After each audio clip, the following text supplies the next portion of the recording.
हमारे शरीर में रोगों से लड़ने की अद्भुत शक्ति होती है। रोगों से लड़ने में हमें शरीर का साथ देना चाहिए, वरना शरीर जरूर बीमार हो जाएगा। शरीर का साथ देने के लिए हमें किसी महंगी दवा खाने की ज़रूरत नहीं है। ज़रूरी सिर्फ ये है कि शरीर की प्रकृति को समझकर जो शरीर को चाहिए हमें केवल उसे वही देना चाहिए। ये बिल्कुल भी मुश्किल नहीं है, इसे आप आसानी से समझ जाएंगे। शरीर साफ साफ संकेत देता है कि उसे आपको क्या देना है और क्या नहीं। भूख, प्यास, नींद, थकान, पेट दर्द, कब्ज आदि ये सभी शरीर के संकेत होते हैं कि हमारे शरीर में हमें क्या दिक्कतें चल रही हैं या वो क्या संकेत दे रहा है। भूख लगने पर यदि हम खाना नहीं खाएंगे, प्यास लगने पर यदि हम पानी नहीं पिएंगे, तो निश्चित रूप से हम शरीर का साथ नहीं दे रहे हैं, उसका विरोध कर रहे हैं। या फिर कई बार हम ऐसा करते हैं कि बिना भूख के भी हम खाना खाते रहते हैं, तो ये भी हम शरीर का साथ नहीं देते हैं। ऐसी बहुत सी छोटी छोटी परेशानियों में आप घरेलू नुस्खों का इस्तेमाल आप कर सकते हैं, और अगर आपको इनके सेवन से आपकी तबीयत में आपको आराम आता है तो आपको एंटीबायोटिक से बचना चाहिए। कुछ ऐसे ही आसान से हेल्थ टिप्स मैं आपको बताने वाली हूँ जो कि आपकी रोज़मर्रा के जीवन में आपकी काफ़ी हेल्प कर सकते हैं। हमारे शरीर की कुछ स्वाभाविक सी प्रक्रियाएं होती हैं जिन्हें हमें कभी रोकना नहीं चाहिए, जैसे कि छींक आना, जम्हाई आना, आंसू, भूख, डकार, नींद आना, मलमूत्र, पाद, खांसी आदि। इन्हें रोकने से शरीर में व्याधियाँ उत्पन्न होती है जो कि हमारे शरीर को कभी भी स्वस्थ नहीं रहने देती हैं। नंबर 2, शाकाहारी भोजन में विटामिन B12 तथा विटामिन डी कम ही वस्तुओं में पाया जाता है, इसीलिए इनकी कमी होने की पूरी संभावना रहती है। शाकाहारी भोजन में सिर्फ दूध ही विटामिन B12 का स्रोत होता है। विटामिन B12 की कमी से कई प्रकार की समस्याएं उत्पन्न हो सकती हैं, इसीलिए आपको रोजाना 2 गिलास दूध जरूर पीना चाहिए। इससे आपको कैल्शियम की कमी भी पूर्ति होगी और हड्डी की कमजोरी, जोड़ों का दर्द, दांत में कीड़ा लगना आदि इन सब से भी आपका बचाव होता रहेगा। विटामिन डी की कमी ना हो इसके लिए आपको धूप मिलना भी बहुत ज़रूरी है, तो आपको रोजाना आधा घंटे की धूप जरूर लेनी चाहिए।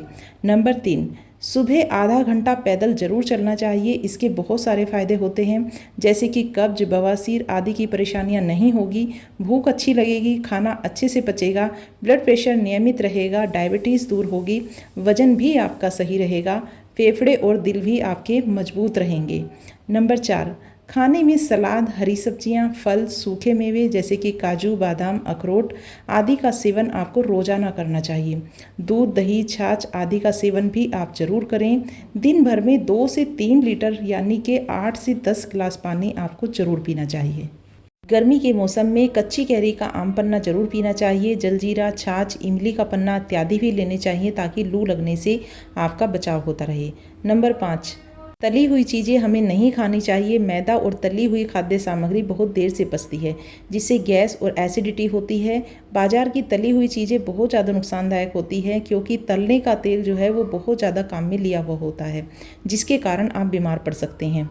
नंबर 6, विटामिन सी युक्त आहार लेने से शरीर की प्रतिरोधक क्षमता बढ़ती है, अतः नींबू, संतरा, अमरूद, कीवी आदि का सेवन आपको जरूर करना चाहिए। आंवला विटामिन सी का बहुत अच्छा स्रोत है। किसी भी रूप में आपको आंवले का उपयोग रोज करना चाहिए। आंवले का उपयोग करने के लिए आंवला मुरब्बा, आंवला कैंडी, आंवला चूर्ण आदि आप किसी भी रूप में आप आंवला खा सकते हैं, जो कि आप घर में आसानी से बना सकते हैं। नंबर 7, तुलसी का पौधा घर में अवश्य होना चाहिए। रोज एक तुलसी का पत्ता सुबह पानी के साथ लेने से बहुत फायदे होते हैं, यहाँ तक कि ये कैंसर से भी बचाती है और इसका शरीर पर आप लंबे समय में अच्छा प्रभाव देख सकते हैं। यदि संभव हो सके तो योग प्राणायाम भी आपको डेली करना चाहिए, चाहे आप 10 से 15 मिनट ही इसके लिए निकालें। नंबर 8, संभव हो तो रात का भोजन सोने से 2-3 घंटा पहले आप कर लें। भोजन के बाद आपको थोड़ा सा चलना चाहिए। रात के समय पाचन शक्ति कमज़ोर होती है, इसीलिए सुपाच्य यानी कि जल्दी पचने वाला हल्का भोजन आपको करना चाहिए। व्रत, उपवास, पूजन, आरती आदि का शरीर पर बहुत अच्छा प्रभाव पड़ता है। ये इंसान को शारीरिक और मानसिक शक्ति देते हैं, अतः जितना संभव हो सके इन्हें आपको अपने जीवन में स्थान जरूर देना चाहिए। सप्ताह में एक बार व्रत या उपवास जरूर करना चाहिए। ये आपकी आमाशय को दुरुस्त रखने में सहायक होता है। व्रत के समय जरूरी हो तो आप सीमित मात्रा में फल या फिर किसी भी लिक्विड का आप उपयोग कर सकते हैं। नंबर 9, आजकल छोटी उम्र में ही ब्लड प्रेशर और कोलेस्ट्रॉल की समस्या होने लगी है। ब्लड प्रेशर नियमित अंतराल से चेक करवाते रहना चाहिए। ब्लड प्रेशर बढ़ने का पता नहीं चलता और इसका शरीर पर बहुत बुरा असर पड़ता है। कोलेस्ट्रॉल कंट्रोल में रहना चाहिए। नंबर 10, यदि बुखार हो तो थर्मामीटर से चेक करके देखना चाहिए। 102 डिग्री से ज़्यादा हो तो सिर पर पानी से भीगा हुआ कपड़ा लगातार रखकर आपको बुखार कम करने का प्रयास करना चाहिए। सिर्फ 1 या 2 दिन के हल्के बुखार से आपको घबराना नहीं चाहिए। ज़्यादा दिन तक अगर बुखार हो तो आपको जांच अवश्य करा लेनी चाहिए। तो ये टिप्स आप ध्यान में रखें तो काफ़ी हद तक आप बीमारियों से बचे रहेंगे। वीडियो अच्छी लगी हो तो लाइक शेयर करना बिल्कुल मत भूलिएगा। फिर मिलते हैं, बाय बाय।